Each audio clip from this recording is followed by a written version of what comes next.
It is now October 2025, which means it's time to talk about October 1985, 40 years ago this month. As usual, we're going to be talking about all kinds of pop culture happenings that were happening in October 1985, starting with the number one songs in the country.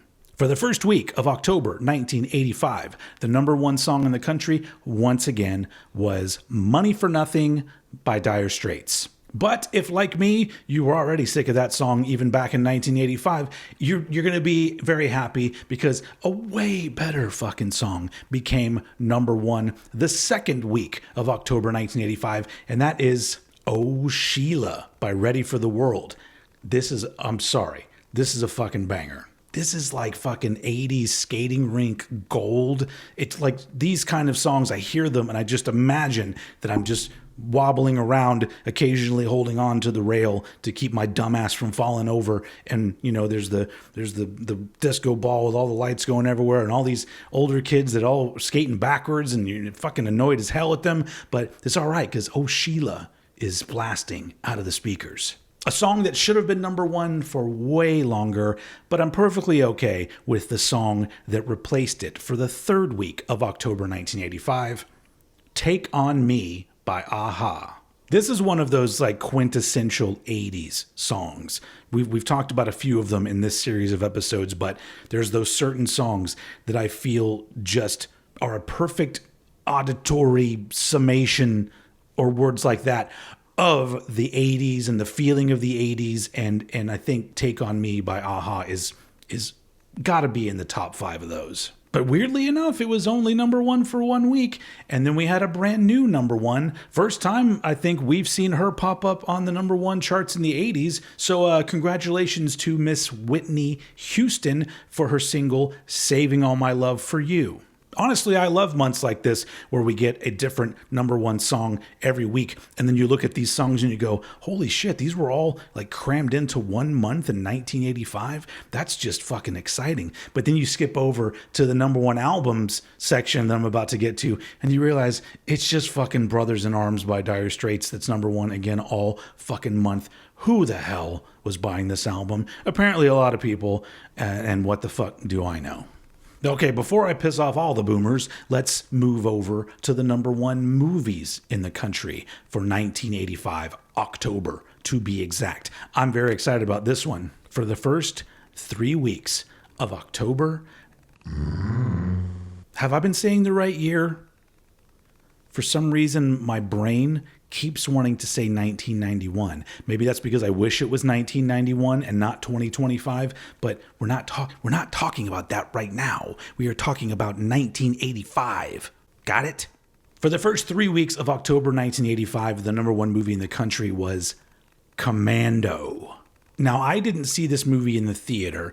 I didn't get to start going to R-rated movies for maybe a year or two. Don't really remember what the first R-rated movie I went to was, but in 85, when I was 7 years old, I doubt my folks were letting me go to R-rated movies. But they were perfectly happy letting me rent them, and I rented this motherfucker, and once it was on HBO, Cinemax, whatever, I watched the fuck out of this movie. I loved this movie. They even made a Commando action figure that I had. It was more like a mid-sized doll with clothes that you could I think you could take the jacket on and off or something, and it had giant guns and shit. I think it had like a bazooka as well. Couldn't get in to see the movie in the theater, but god damn it, they were going to make me a toy. Anyway, it's one of my favorite Schwarzenegger movies. I have a lot of favorite Schwarzenegger movies, but this one's up there.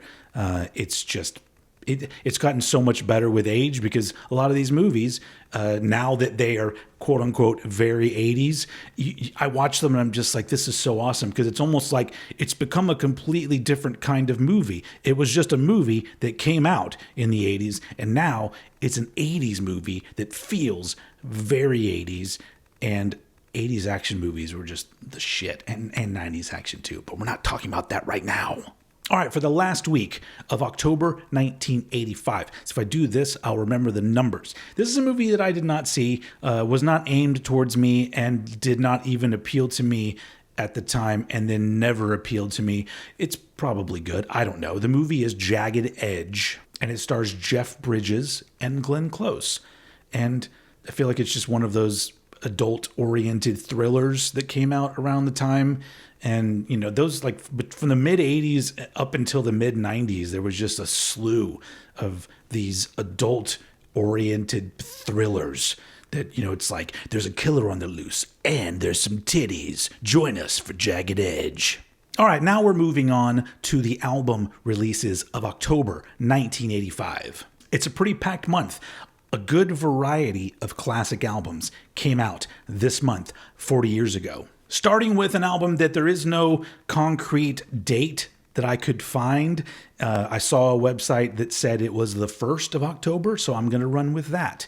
So on October 1st, probably, we saw the release of the final album from Black Flag, In My Head.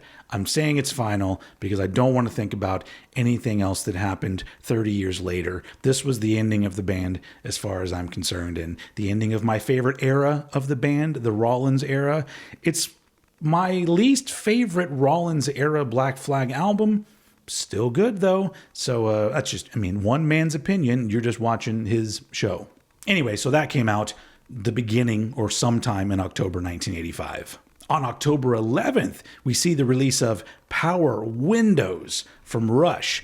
Similar to the Black Flag release, because that's an era of Black Flag that some people aren't into. This is an era of Rush that some people aren't into, but not me. I love all Rush, and I love 80s Rush.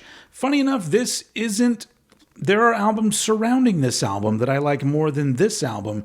But there's no such thing as a bad Rush album. They're all fucking amazing.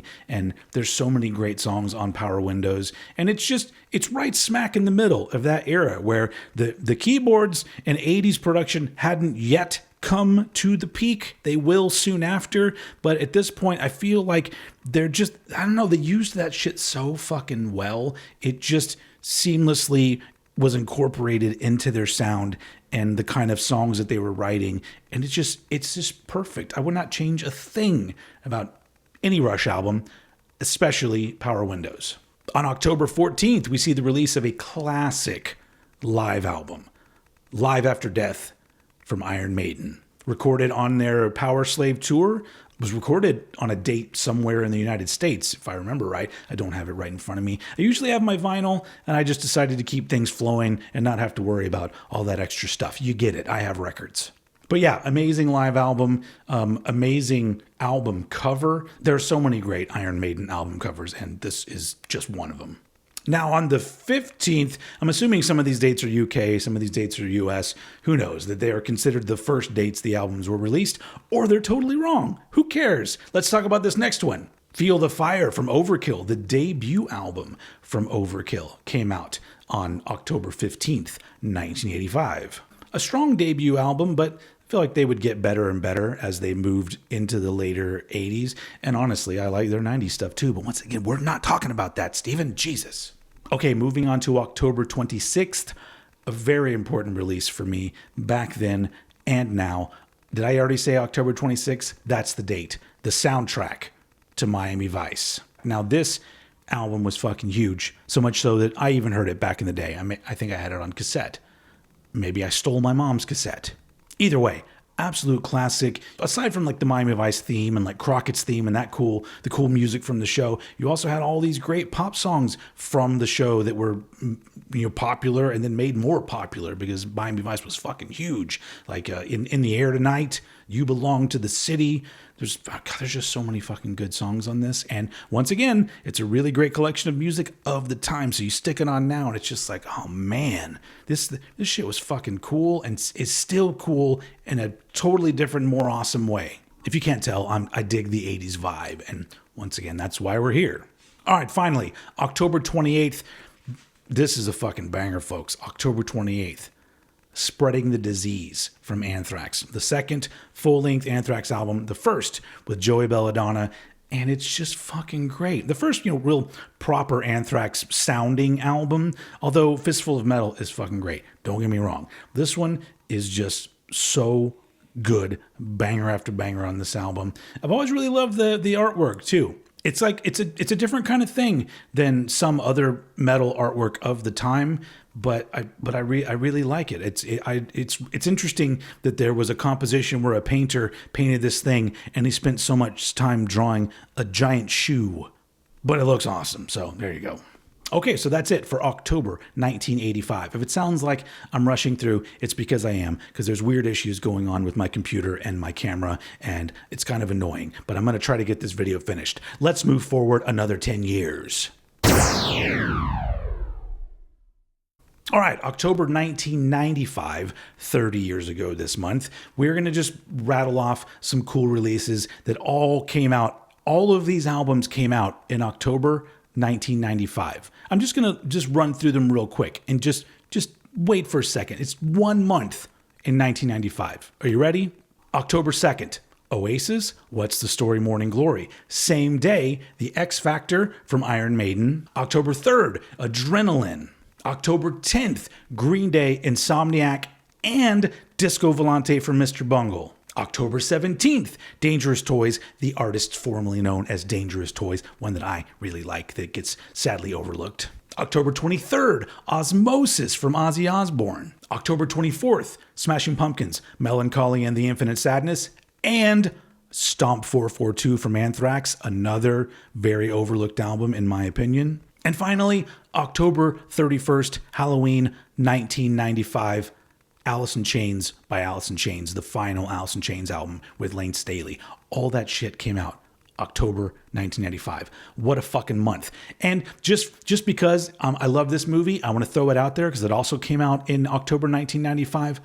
Mallrats came out. Saw this movie in the theater the day that it opened. I was one of the very few people who were actually in the theater to see this movie because it fucking bombed. But, and honestly, I was a little disappointed at the time because I didn't think it was as good as Clerks, but over time, I warmed up very quickly to it. And now it's, another one of my favorite movies of all time. So that one came out. I did a whole video on Clerks and Mallrats. I'll try to remember to put that in the video description. If not, just search Old Head Clerks Mallrats. You're going to find it there. Anyway, yeah, Mallrats came out October 1995. A packed fucking month. Both 85, 95, both just packed with great shit. Something about the month of October. Maybe it's because it's the last month before the holidays really start and everyone's trying to put out like their good shit. So, we could end up hitting a major fucking wall once we hit November, December. I don't know. We'll see what happens because I will be here and hopefully you will be here too. That's it. Thank you very much for watching and I will see you all again next month.